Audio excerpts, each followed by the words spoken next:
السلام عليكم. اليوم ان شاء الله غادي نقدم لكم ميني بسيطلات بالدجاج واللوز. كيجيو بنانين وكيجيو رائعين، كنصحكم تجربوهم. انا طيبت لكم واحد جوج باش تشوفوهم، كيجيو مقرمشين.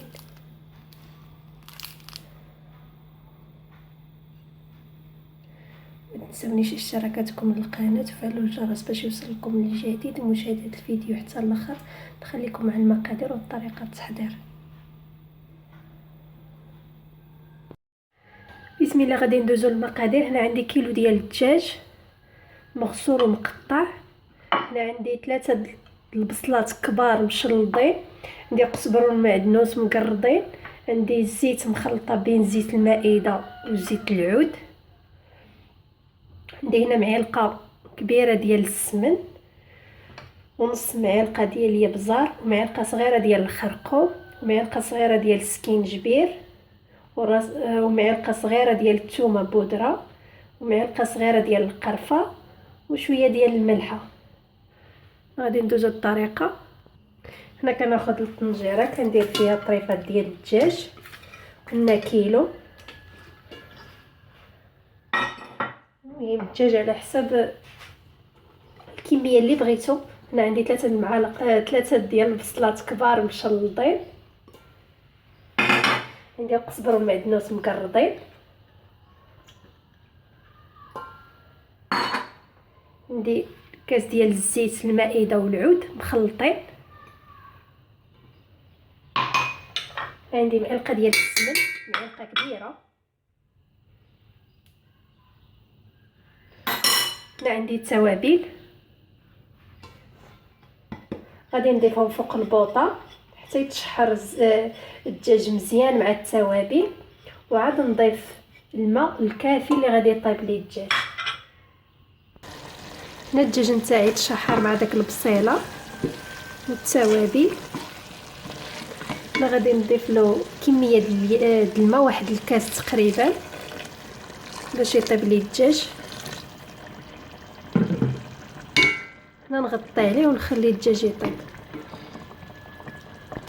هنا الدجاج ديالي طابو والبصله تغمرات. انا غادي نحيد الدجاج، غادي نخليه البصله الدغميره.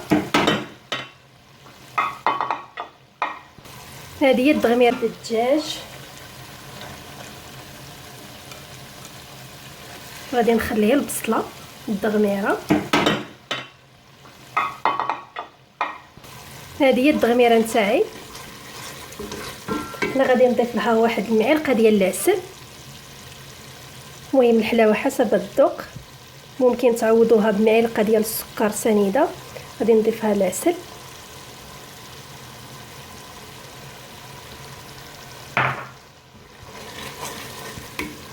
وغادي نضيف 5 ديال البيضات. انا نخلي تشحر هاد العسل مع السكر سنيده، وعاد نضيف البيض، عفوا مع البصله. معلقه د العسل وتشحر مع الدغميره حتى تولي معسله ومعلكه، وعاد نضيف البيض. البصله نتاعي تعسلات مع داك المعلقه ديال العسل الكبيره. انا غادي نضيف 5 د الحبات ديال البيض. بسم الله. وانا غادي نخلط البيض مع البصله،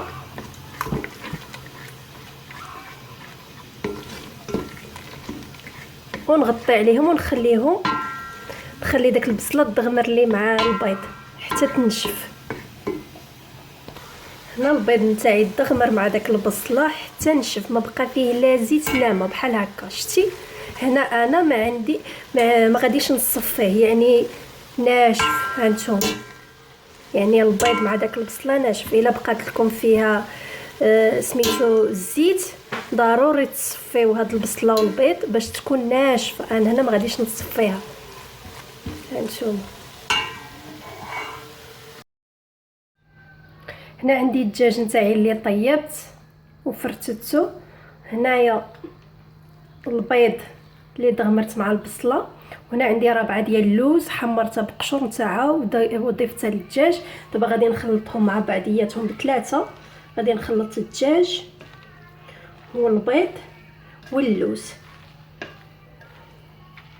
هانتوما انا خديت 2 ورقات ودهنتهم بالزيت. دابا غادي نقطعوهم على 4 ديال المثلثات بحال هذا الشكل. هانتوما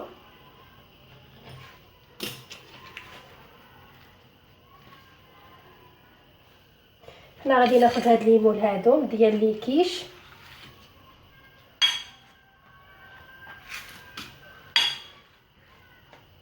غادي ندير يميني بسيطلات صغار.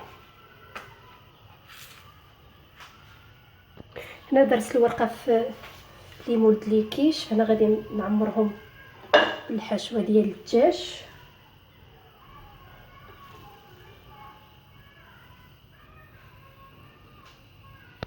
انا عمرتهم. انا غادي ناخذ ورقه واحده وغادي نبقى نجمعها بحال هذا الشكل، بحال نطوي البسطيله بحال هكا بسيطلات. نعاود نقلبهم في الورقه الثانيه بحال هكا ونجمعهم بحال هكا. وانا كندهن، بغيتو تدهنوهم بالبيض ولا دهنوهم بالدقيق اللي حبيتو باش تمونطيهم بحال هكا.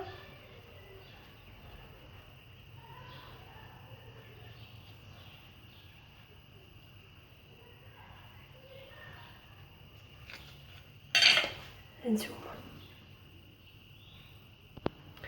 نعاود معكم مره ثانيه بحال هذا الشكل. غادي نمونطيها. الورقه نتاعنا تكون مدهونه بالزيت مزيان، حيت الزيت هي اللي كتعطي التقرميشه للبسطيله. كنتمطها حتى هكا وانا كندهن.